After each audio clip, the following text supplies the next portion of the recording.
మా ఈరోజు నేర్చుకునే టాపిక్ ఏంటంటే input, output interface. So, input యూనిట్‌కి, అవుట్‌పుట్ యూనిట్‌కి మధ్యన ఇంటర్ఫేస్ ఎందుకు? సో, ఎలా డేటా అనేది ట్రావెల్ అవుతుంది? అదంతా చూద్దాం. So, coming to input unit అంటే ఏంటి? ఇన్పుట్ యూనిట్ అంటే ఏదన్నా ఒక డేటాను గాని ఏదన్నా పంపాలి అనుకుంటే గనక మనం with the help of input unit we are going to send. So, అదే అవుట్‌పుట్ యూనిట్ అంటే ఏంటి? ఏదైనా డేటాను డిస్‌ప్లే చేయాలి అనుకుంటున్నప్పుడు with the help of output unit it is going to display. So, ఈ ఐఓ ఇంటర్ఫేస్‌లో అసలు ఐఓ ఇంటర్ఫేస్ అనేది ఎందుకంటే గనక ఆహ్, ఐఓ ఇంటర్ఫేస్ ఏం చేస్తుంది అంటే గనక అసలు ఇంటర్ఫేస్ అంటే ఇది కదా! సో, ఇంటర్ఫేస్ ఏం చేస్తుంది అంటే గనక ఇట్ ప్రొవైడ్స్ ఏ మెథడ్. ఒక మెథడ్‌ని ప్రొవైడ్ చేస్తుంది. దేనికి? To transfer the information from internal storage to internal storage to external IO devices. So, interface ఏం చేస్తుంది? It provides a method for transferring the information or data. Internal storage నుంచి ఎక్స్‌టర్నల్‌కి, external IO డివైసెస్‌కి, external IO devices నుంచి internal స్టోరేజ్‌కి. ఈ రెండిట్లికి data అనేది ఎలా ట్రాన్స్‌ఫర్ జరుగుతుంది అనే దానికి ఈ ఇంటర్ఫేస్ అనేది ఇంటర్ఫేస్ ద్వారా అనేది జరుగుతుందనమాట. So, internal storage is nothing but processor గాని, ర్యామ్ గాని, మెమరీ యూనిట్ ఇయన్నీ లోపల ఉంటాయి కదా! అయన్నీ ఇంటర్నల్ స్టోరేజ్ అనమాట. So, coming to external storage అంటే ఏంటంటే పెరిఫరల్ డివైసెస్. సో, ఆక్సిలరీ ఉంటాయి కదా! ఆక్సిలరీ మెమరీ అయన్నీ ఉంటాయి కదా! సో, అయన్నీ కూడా ఎక్స్‌టర్నల్ డివైసెస్‌కొస్తాయన్నమాట. సో, పెరిఫరల్స్ అన్నీ కూడా మనకి కంప్యూటర్‌కి కనెక్ట్ అయ్యి ఉంటాయి. సమ్ యూఎస్‌బీస్ ద్వారా గాని లేకపోతే అలా ఒక కనెక్ట్ అయ్యి ఉంటాయి. సో, కనెక్ట్ అయ్యి ఉన్నది దాని ద్వారా కనెక్ట్ అయ్యి ఉన్న డేటా అంతా కూడా ఎక్కడికెళ్ళాలి? సీపీయూకెళ్ళాలి. సో, సీపీయూకెళ్ళాలి కదా! సో, కీబోర్డ్ ఉంది, ప్రింటర్ ఉంది, some magnetic disks and tapes ఉన్నాయి. దీంట్లోంచి ఉన్న ఇన్ఫర్మేషన్ మొత్తం కూడా మన ప్రాసెసర్‌కెళ్ళాలి. సో, ఆ ప్రాసెసర్‌కెళ్ళాలి అంటే గనక with the help of interface data అనేది ఫ్లో అవుతుందనమాట. సో, ఇంటర్ఫేస్ అనేది ఎందుకు? సార్ డైరెక్ట్ ఒక వైరింగ్ అనేది ఒకటి ఇచ్చేయొచ్చు కదా! డైరెక్ట్ లైన్స్ ఇచ్చేయొచ్చు కదా! Communication lines. ఆహ్, ఎందుకు సీపీయూకిని, పెరిఫరల్‌కి ఇంటర్ఫేస్ అనేది మధ్యలో ఎందుకు? ఇంటర్ఫేస్ అంటే అది కూడా ఒక యూనిట్ అనమాట. సో, ఎందుకు యూనిట్ అని అనుకుంటే గనక 4 మేజర్ డిఫరెన్సెస్ ఉన్నాయి. ఎందుకు కావాలి?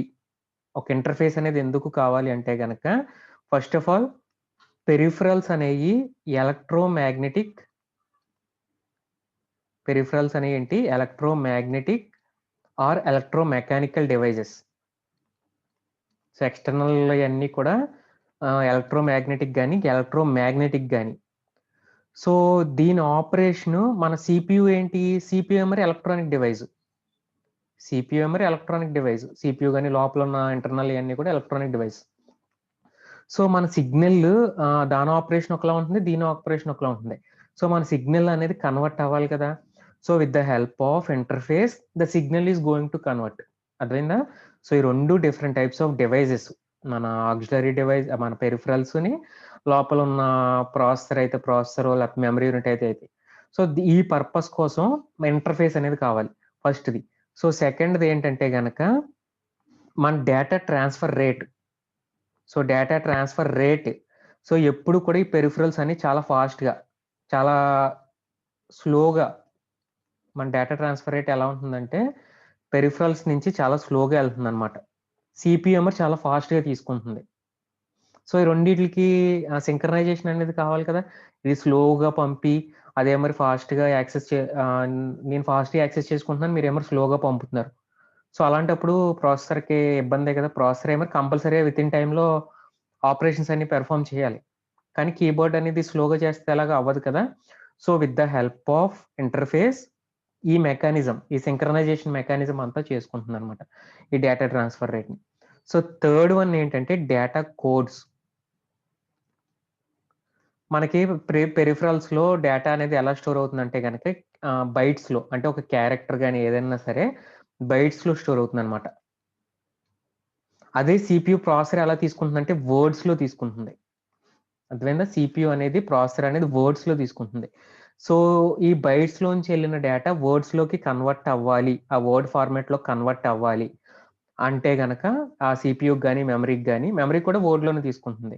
సో మెమరీకి కూడా వర్డ్లో సేవ్ అవ్వాలి. సో ఆ ప్రొసీజర్ కూడా ఎవరు చేస్తారు? ఈ ఇంటర్ఫేసే ప్రొవైడ్ చేస్తుంది. So fourth one operating mode అనమాట. సో ఆపరేటింగ్ మోడ్ అంటే గనక ఇయన్నీ కూడా ఒక టైప్ ఆఫ్ ఆపరేటింగ్ అవుతాయి. ప్రాసెసర్ ఏమో ఒక టైప్ ఆఫ్ ఆపరేటింగ్‌లో అవుతుంది. సో సింక్రనైజేషన్‌లు అన్నిటిని ప్రొవైడ్ చేయడానికి ఆహ్, ఈ ఇంటర్ఫేస్ అనేది కావాలి. సో అర్థమైంది కదా! అసల మనకి ప్రాసెసర్‌కి లోపల ఉన్న ఈ మన పెరిఫెరల్స్‌కి కనెక్షన్‌కి ఇంటర్ఫేస్ అనేది ఎందుకు వాడామంటే ఈ 4 ఈట్లి కోసం. అందుకే మనం ఈ ఇంటర్ఫేస్ అనేది వాడాం. సో ఈట్లన్నిటిని రిసాల్వ్ చేయడానికే computer system includes the special hardware component. ఆ స్పెషల్ హార్డ్‌వేర్ కాంపోనెంటే ఇంటర్ఫేస్. సో ఈ కాంపోనెంట్స్‌ని ఇంటర్ఫేస్ యూనిట్స్ అంటారు. సో నెక్స్ట్ ఈ ఐఓ బస్. ఐఓ బస్ అంటే ఏంటి అంటే గనక మనకి బస్ అంటే తెలుసు. Bus is a component which transfers the data among the devices. So డేటాయే కాదు. It transfers data, it transfer the addresses and it transfer the control signals. So next చూడండి. ఇక్కడ ఐఓ బస్‌కి 3 లైన్స్ ఉన్నాయి. ఒకటి డేటా లైను, ఇంకొకటి address line, ఇంకొకటి control line. So ప్రతి పెరిఫెరల్ డివైస్‌కి ఇక్కడ ఉన్న మనకి కీబోర్డ్, ప్రింటర్, మ్యాగ్నెటిక్ డివైసెస్ ఉన్నాయి కదా! ప్రతి డివైస్‌కి ఒక ఇంటర్ఫేస్ యూనిట్ అనేది ఇచ్చాం. సో నెక్స్ట్ ఈ ఈచ్ ఇంటర్ఫేస్ ఏం చేస్తుందంటే ఇక్కడి నుంచి అడ్రెస్ వచ్చినా, ఆ డేటా వచ్చినా, ఎక్కడి నుంచి ఐఓ బస్ నుంచి చూడండి ప్రతీదీ కనెక్ట్ అయ్యి ఉంది. ఐఓ బస్‌కి ఇది డేటా, ఈ ఇంటర్ఫేస్‌కి ఇది అడ్రెస్, ఇది లైన్స్ అన్నమాట ఇయన్నీ. సో ప్రతీదీ కనెక్ట్ అయ్యి ఉంది. ఇదంతా కూడా పెరిఫెరల్ కంట్రోలర్‌లోకి సిగ్నల్స్ అనేవి ప్రొవైడ్ చేస్తాం అన్నమాట. డేటాను పంపాలనుకుంటే గనుక ఈ లైన్ ఎనేబుల్ అవుతుంది. So next address, next control signals పంపాలి అనుకుంటే గనక ఇయనేయి హెల్ప్ అవుతాయన్నమాట. సో ఐఓ బస్ అంటే ఇది. సో ఇది ఏం చేస్తుందంటే it synchronizes the data flow. So data ట్రాన్స్‌ఫర్‌ని ఈ ఐఓ బస్ ఏం చేస్తుందంటే ఈ ఐఓ బస్ ఇంటర్ఫేస్ మాడ్యూల్స్ ఏం చేస్తాయంటే డేటా అనేది ఫ్లో అవుతుంది కదా! దాన్ని సింక్రనైజ్ చేసి అండ్ డేటా ట్రాన్స్‌ఫర్‌ని కూడా సూపర్వైజ్ చేస్తుంది. ఎలా ఎళ్ళాలి ప్రాసెసర్‌కిని దీనికిని కీబోర్డ్‌కి పెరిఫెరల్స్‌కి ఎలా ఎళ్ళాలి అయన్నీ కూడా ఇది మెయింటైన్ చేస్తుందన్నమాట. సో ఇక్కడ ఐఓ బస్ ప్రాసెసర్‌కిని పెరిఫెరల్ ఇంటర్ఫేస్‌కి ప్రతి డివైస్‌కి చూడండి. ఇప్పుడు కీబోర్డ్‌కి ఒక డివైస్ ఉంది. ప్రింటర్‌కి ఒక డివైస్ ఉంది. మ్యాగ్నెటిక్ డిస్క్ ఉంది. ప్రతి డివైస్‌కి కూడా ఒక ఇండివిడ్యువల్ ఇంటర్ఫేస్ అని ఇచ్చాం. ఒక పర్టిక్యులర్ డివైస్ తోటి కమ్యూనికేట్ అవ్వాలి అనుకుంటే గనక ఆ డివైస్ యొక్క అడ్రెస్ అనేది ఈ అడ్రెస్ లైన్‌లో పెడతాం. సో అర్థమైందా? ఈ ప్రింటర్ యొక్క దాంతో కమ్యూనికేట్ అవ్వాలి అనుకుంటున్నాం. ఎలా కమ్యూనికేట్ అవుతాం?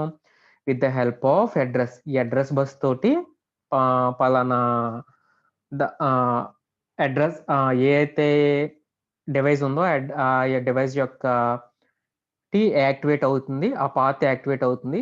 ఆ పాత్ నుంచి ఆ బస్ లైన్స్ ఉన్నాయి కదా! బస్ లైన్స్ నుంచి డేటా అనేది ట్రావెల్ అవుతుందన్నమాట. సో మొత్తం దీంట్లో 4 కమాండ్స్ ఉన్నాయన్నమాట. సో డేటా అనేది ట్రావెల్ అవుతుంది అని చెప్పాను కదా! సో డేటా ట్రావెల్ అవ్వడానికి ఆహ్, ఎక్కడి నుంచి ప్రాసెసర్ నుంచి ఈట్లి నుంచి ఈట్లికి ఏం చేస్తుందంటే there are 4 types of commands that an interface may receive. Interface అనేది 4 కమాండ్స్‌ని రిసీవ్ చేసుకుంటుంది. ఎక్కడి నుంచి ప్రాసెసర్ దగ్గర నుంచి గాని, కీబోర్డ్ నుంచి గాని. ఒకటేంటంటే control command. Control command.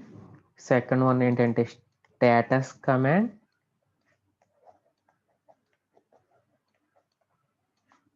Third one ఏంటంటే గనక అవుట్‌పుట్ కమాండ్.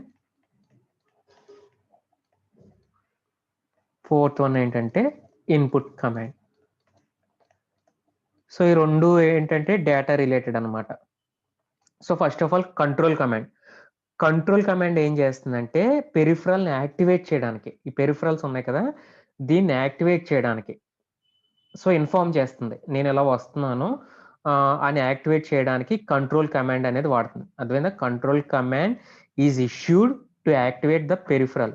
పెరిఫెరల్‌ని యాక్టివేట్ చేయడానికి దాన్ని ఇన్ఫార్మ్ చేయడానికి. పలానా డేటా అనేది వస్తుంది ప్రాసెసర్ నుంచి అనేది చేయడానికి కంట్రోల్ కమాండ్ అనేది వాడతాం. సో నెక్స్ట్ వన్ ఏంటంటే status command. So status command is used to test అనమాట. So test various status conditions in the interface. So దీంట్లో ఏంటంటే ఈ పెరిఫరల్ దీని స్టేటస్ని చెక్ చేసుకోవడానికి ఈ ఇంటర్ఫేస్ ఏం చేస్తుందంటే కీబోర్డ్ రెడీగా ఉందా లేదా, కీబోర్డ్ నేను ట్రాన్స్ఫర్ చేస్తున్నాను, కీబోర్డ్ రెడీగా ఉందా లేదా ఆ స్టేటస్ని చెక్ చేయడానికి స్టేటస్ బిట్స్ ఉంటాయి అనమాట. 1 ఉంటే కనుక నేను రెడీగా ఉన్నానని, 0 ఉంటే కనుక నేను రెడీగా లేను అని. సో అలా సమ్ స్టేటస్ని ఆ యొక్క పెరిఫరల్ యొక్క స్టేటస్ని తెలుసుకోవడానికి స్టేటస్ కమాండ్ అనేది వాడుతుంది. సో నెక్స్ట్ ఈ రెండు కూడా data output command, data input command. So ఇది ఏం చేస్తుందంటే ఇంటర్ఫేస్కి డేటాను ట్రాన్స్ఫర్ చేస్తాం కదా, ఒక బస్ నుంచి రిజిస్టర్ లోపల బస్సెస్ రిజిస్టర్స్ కూడా ఉంటాయి. ఈ లోపల ఎన్ని ఏంటంటే పంపిన డేటా బస్సెస్, మన బస్ అంటే డేటాను పంపుతుంది కదా, రిజిస్టర్స్లో ప్లేస్ చేస్తాం కదా. సో ఆ రిజిస్టర్స్లోంచి ప్లేస్ చేసిన దాన్ని డేటాని పంపడానికి, నెక్స్ట్ దాన్ని రిసీవ్ చేసుకోవడానికి ఈ data output and input command అనేది వాడతాం అనమాట. ఎక్కడి నుంచి ఎక్కడికి, పెరిఫరల్ నుంచి ప్రాసెసర్కి, ప్రాసెసర్ నుంచి పెరిఫరల్కి. సో ఎక్కడంటే లోపల ఇంకా బఫర్ రిజిస్టర్స్ అన్నీ ఉంటాయన్నమాట. ఆ బఫర్ రిజిస్టర్ వాటికి కూడా ఈ డేటా ఇన్పుట్ అవుట్పుట్ కమాండ్స్ అనేవి యూజ్ అవుతాయి అనమాట. సో నెక్స్ట్ ఏంటంటే మనకు ఐఓ బస్ ఉంది కదా. సో ఈ ఈ కీబోర్డ్స్ని అన్నీ కూడా ఇన్పుట్ అవుట్పుట్తో అంటే మనకి లోపల సిపియు తోటి కమ్యూనికేట్ అవ్వాల్సినప్పుడు ఐఓ బస్ వాడు. సిమిలర్గా మెమరీ యూనిట్తో కూడా అవ్వాలి కదా. సో ఆ మెమరీ యూనిట్కి ఐఓ బస్ ఎలా ఉంటుందో మెమరీ యూనిట్తో కమ్యూనికేట్ అవ్వడానికి ఒక మెమరీ బస్ కూడా ఉంటుంది. అర్థమైందా? మనం పైన ఐఓ బస్ చూసాం. దేని కమ్యూనికేషన్కి మనం ఓన్లీ ప్రాసెసర్కి కీబోర్డ్ మన డివైజెస్ ఉన్నాయి కదా, ఆ డివైజెస్ తోటి కమ్యూనికేట్ అవ్వడానికి ఓన్లీ ఐఓ బస్ చూసాం. అలాగే మెమరీ యూనిట్ తోటి కమ్యూనికేట్ అవ్వాలంటే కనుక there is a bus call memory bus. So memory bus కూడా సేమ్ 3 లైన్స్ ఉంటాయి, data, address and read and write control lines. So control lines ఏం చేస్తాయంటే రీడ్ అండ్ రైట్ని పెర్ఫామ్ చేయడానికి యూజ్ అవుతాయి అనమాట ఎక్కడైనా సరే. సో ఒక కంప్యూటర్ బస్సెస్ ఉన్నాయి కదా, ఈ మొత్తం మన ఈ బస్సెస్ అన్ని కమ్యూనికేట్ అవ్వడానికి 3 వేస్ ఉన్నాయన్నమాట. అంటే మొత్తం అంత ఇంటర్ఫేస్ అంతా కలపడానికి. ఒకటి ఫస్ట్ వే ఏంటంటే సపరేట్ బస్సెస్, మెమరీకిని ఐఓకి సపరేట్ బస్సెస్ వాడుకోవచ్చు. అంటే లోపల బస్సెస్ ఉన్నాయి కదా, ఈ అడ్రస్ ఈ 3 సపరేట్ బస్సెస్, ఈ మూడిట్లకి data address control bus, common bus system వాడుకోవచ్చు, లేకపోతే సపరేట్. ఒక వే ఏంటంటే 2 సపరేట్ బస్సెస్. సో దీనికి ఒక బస్సు, దీనికి ఒక బస్సు. సో సెకండ్ వన్ ఏంటంటే మెమరీకి ఐఓకి కామన్ బస్సు ఉంటుంది, కానీ కంట్రోల్ లైన్స్ సపరేట్ ఉంటాయి. అర్థమైందా? ఇప్పుడు ఇది ఉందనుకోండి, బస్ అనేది ఇలా పెడతాం తెలుసు కదా మనకి. సో ఇది కామన్ బస్ సిస్టంలో కామన్ బస్ ఉంది, కానీ రీడ్ అండ్ రైట్ సపరేట్ ఉన్నాయి. అంటే దీనికి రీడ్ అండ్ రైట్ సపరేట్, దీనికి read and right separate. So ఇవన్నీ కంట్రోల్ అనమాట, రీడ్ రైట్. సో ఒకదానికి ఏంటి, ఫస్ట్ ఒక వే పూర్తిగా 2 బస్సులు చేసుకోవచ్చు. ఇంకొకటి ఏంటి, ఒకే బస్సు ఉండొచ్చు కానీ సపరేట్ రీడ్ అండ్ రైట్స్ ఉండొచ్చు. థర్డ్ వన్ ఏంటంటే మొత్తం అన్నీ కూడా సేమ్, ఇంకే కంట్రోల్ లైన్స్ కూడా కాదు, మొత్తం అన్నీ కూడా సేమ్, ఒకే కామన్ బస్సు ఉంటుంది, కంట్రోల్ లైన్స్ కూడా సేమ్ ఉంటాయి అన్నమాట. సో ఫస్ట్ మెథడ్లో ఏంటంటే ప్రతి data, address and control buses ఇండివిజువల్గా ఉంటాయి. అంటే 2 బస్సెస్ ఉంటాయని చెప్పాను కదా. ఎలాగైతే ఇక్కడ ఐఓ బస్ ఉందో అలాగే మెమరీ బస్ ఉంటుంది. మెమరీ బస్ తోటి విడివిడిగా ఉంటాయి అనమాట అన్ని, రీడ్ రైట్ అలాగే. సో నెక్స్ట్ వన్ ఏంటంటే isolated IO versus memory mapped IO. So isolated IO అంటే ఏంటంటే మనకు 3 మెథడ్స్ చూసాం కదా. ఐఓ బస్కి సపరేట్గా ఉంటుంది, అంటే ఐఓ బస్కి సపరేట్ అడ్రస్ బస్ ఉంటుంది, అవన్నీ కూడా సపరేట్గా ఉంటే కనుక దాన్ని ఐఓ బస్ అంటారు. అర్థమైందా? So isolated IO versus memory mapped IO అని క్వశ్చన్ అడుగుతారు. So the distinction between A memory transfer and IO transfer is made through separate read and write lines. So దీన్ని బేస్ చేసుకుని రీడ్ అండ్ రైట్ సపరేట్గా ఉంటే కనుక దాన్ని isolated IO. Isolated అంటే ఏంటి? ఇండివిజువల్గా ఉండడం, ఒక పర్టికులర్ విడిగా ఉండడం. So IO read and IO write control lines are enabled during an IO transfer. ఏదైనా ఐఓ ట్రాన్స్ఫర్ జరుగుతున్నప్పుడు, ఐఓ ట్రాన్స్ఫర్ అంటే ఫ్రమ్ పెరిఫరల్ టు ఎక్కడికి? ప్రాసెసర్కి జరుగుతున్నప్పుడు ఇండివిజువల్గా ఉంటాయి read and write lines. So ఆ ఇండివిజువల్గా ఉన్నదాన్ని ఏమంటారంటే గనక ఐసోలేటెడ్ ఐఓ అంటారు. రీడ్ అండ్ రైట్ సింపుల్గా రీడ్ అండ్ రైట్ లైన్స్ ఇండివిజువల్గా ఉంటే కనుక, సపరేట్గా ఉంటే కనుక దాన్ని ఐసోలేటెడ్ ఐఓ అంటారు.